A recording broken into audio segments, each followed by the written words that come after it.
ধ্বংসের কয়জন। ওই জামানায় ইকামতের দিন ছাড়া কামি করে না। ওই জামানায় উলামা আলী ছিল ইবনে কিতাল। কে ছিল? যারা বলেন কে? এই জামানায়রা ওই জামানায় ইবনে কিতাল রাসূলকে খুব কষ্ট দিয়েছে।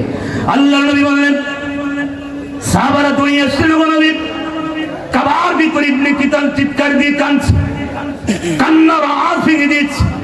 আল্লাহর নবী বললেন, আমার সাহাবারা তোমরা শোনো, ইবনে কিতাল আমার যে এত কষ্ট দিয়েছে, আমি ইবনে কিতালকে ক্ষমা করতে পারলাম না। সাহাবারা বললেন, তো কাবার গিলাফ ধরে হাওয়া করে কাঁদতেছে, এত টানা টানছি, আসতে চাই না। ইয়া রাসূলুল্লাহ, আল্লাহর নবী বললেন, ও আশুলিয়াবাসী কান দিয়ে শুনি।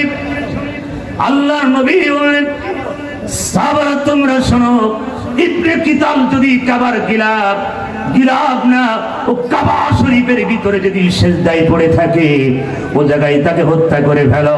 ওই জামানায় যদি আমার নবী 12 জনকে মাফ না করতে পারে, এই বাংলাদেশে 24 জনের কোনো ক্ষমা হবে না। কথা বলে ঠিক না?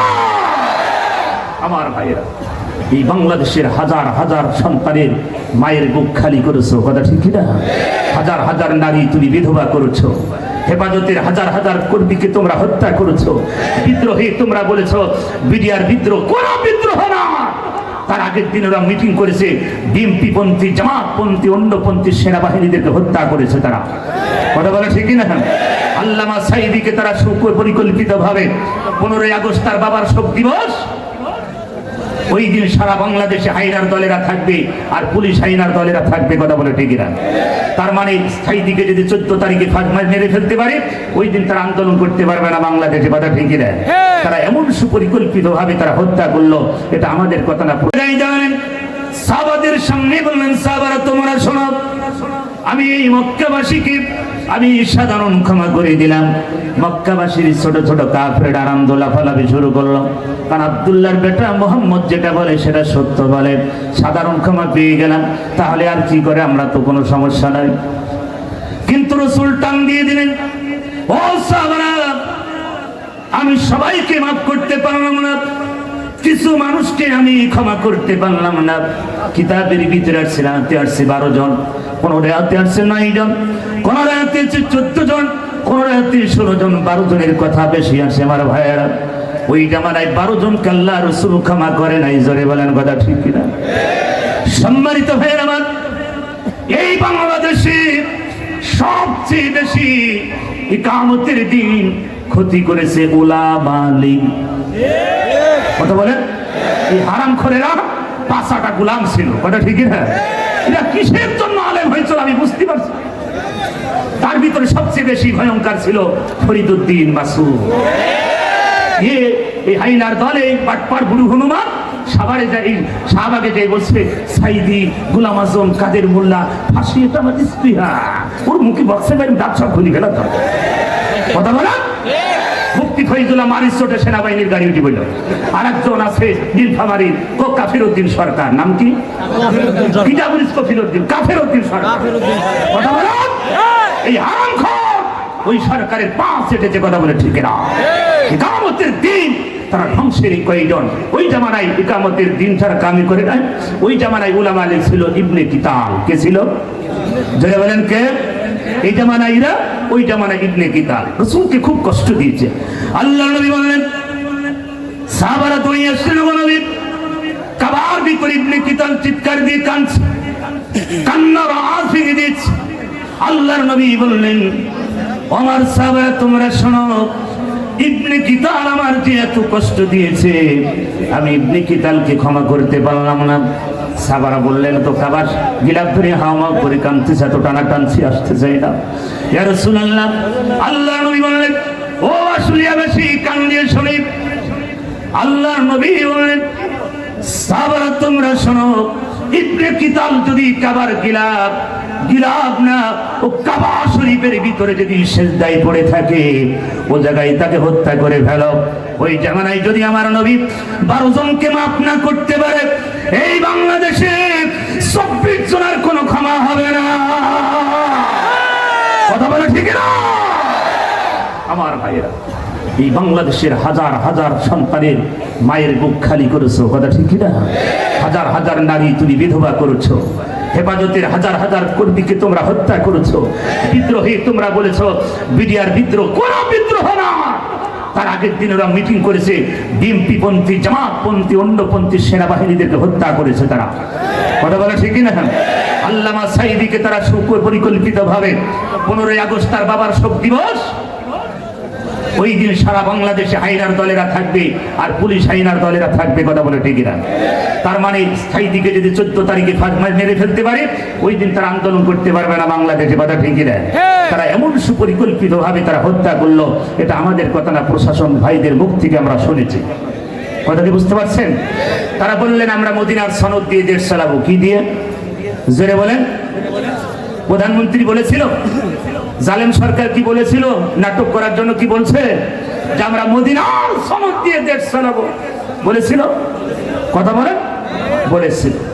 এটা আকর্ষণ করার জন্য, আলেমুল আমাদেরকে আকর্ষণ করার জন্য মদিনার সনদ দিয়ে তারা দেশ চালায় নাই, তাদের পরিকল্পনা সব ঠিক, তারা মদির সনদ দিয়ে দেশ চালিয়েছে, কথা বলেন। হারাম করে দল, দেশটা তারা বাবার সম্পদ মনে করে ভক্ষণ করেছে, কথা বলতে হবে, জোরে বলেন, কথা বলতে হবে। এই সাভারের ইতিহাস গোটা পৃথিবী লিখেছে, কথা বলে ঠিক না? সম্মানিত ভাইয়ের আমার, এই কোরআন পৃথিবীতে গোটা পৃথিবীর মানব জাতির জন্য আল্লাহ পাক বলেন, ও নবী, যারা আমার কোরআনকে মেনে নেবে, যারা আমার দিন মেনে নিয়েছে, তাদের উপর অত্যাচার, নির্যাতন, জুলুম আসবে গো নবী। তারা যদি মেনে নেয়, জীবন দিয়ে দেয়, তাদের জীবন আলোকিত করে দিব। যারা আমার পথে মাল দিবে, জান দিবে। আমি উহুদের ময়দানে 70 জন সাহাবার কবরের পাশে দাঁড়িয়ে চোখের পানি ফেলে কেঁদেছি। এই 70 জন সাহাবা তারা জীবন দিয়েছে, বাতিলের কাছে কোনো মাথা নত করে নাই, কথা বলেন ঠিক না? আমার ভাইয়েরা, 70 জন সাহাবা বাড়ি ছেড়েছে, ঘর ছেড়েছে, স্ত্রী ছেড়েছে, হযরত হামজা ফরজ গোসল বাদ দিয়ে উহুদের ময়দানে দৌড়িয়েছে, শহীদ হয়ে গেল। রাসূল আমার দমদার মুবারক শহীদ হয়েছে।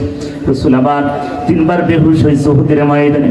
আমি বারবার উহুদের ময়দানের দিকে তাকাই, আর আমি মুআল্লিমকে বললাম, ভাইজান, আমার রাসূল সবচেয়ে বেশি রক্ত ঝরেছে কোন জায়গায়? বলছে, হুজুর ওই জায়গায় মার কোন নাই। সম্মানিত ভাইরা আমার, আল্লাহর নবীর মাথার ভিতরে হেলমেট ঢুকিয়েছে, সাহাবাদের জীবন দিতে হয়েছে। 70 জন সাহাবা তারা বাড়ি ঘর ছেড়ে দিল, ওই আল্লাহর জান্নাতের পাখি হয়ে তারা জান্নাতের ভিতরে ঘোরাফেরা করছে, কথা বলেন ঠিক কিনা?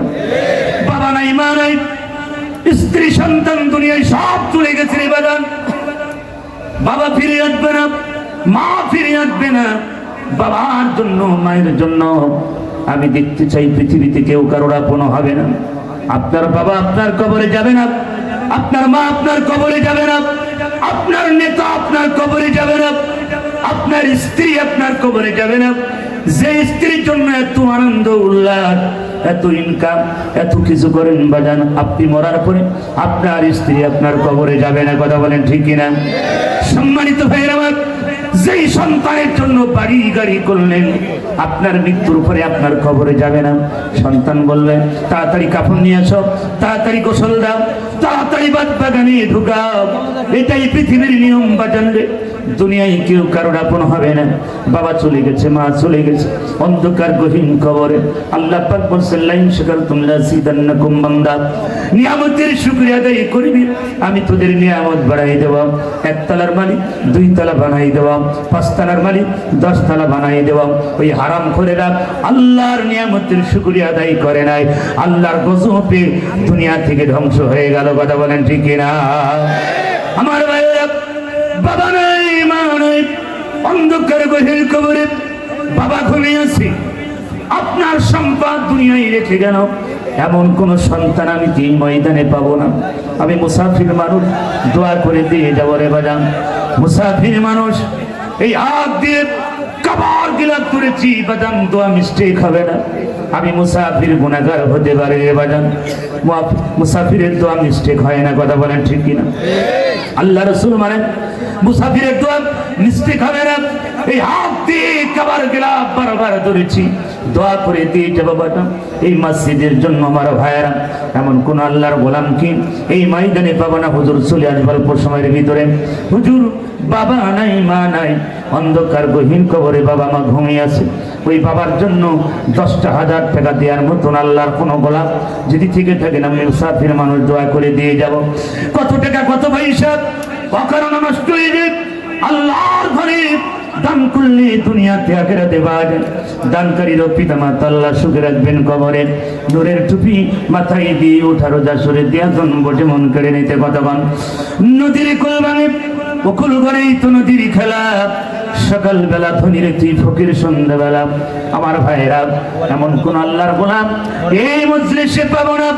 মঞ্চে আমার ডান পাশে বাম পাশে সামনের ভাইদের ভিতরে আল্লাহর সেই কোন গোলাম একটু হাত বাড়িয়ে দেন না, আমি প্লিজ দোয়া করে দিয়ে যাব।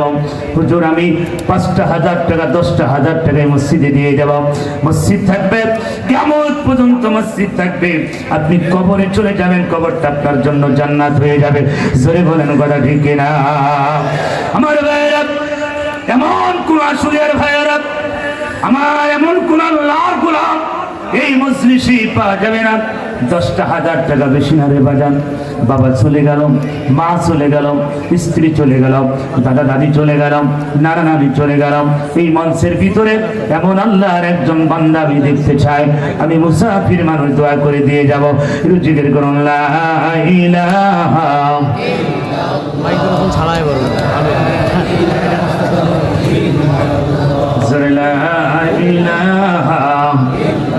জনাব মোহাম্মদ মুক্তার হোসেন মন্ডল সভাপতি আছেন কি? ওই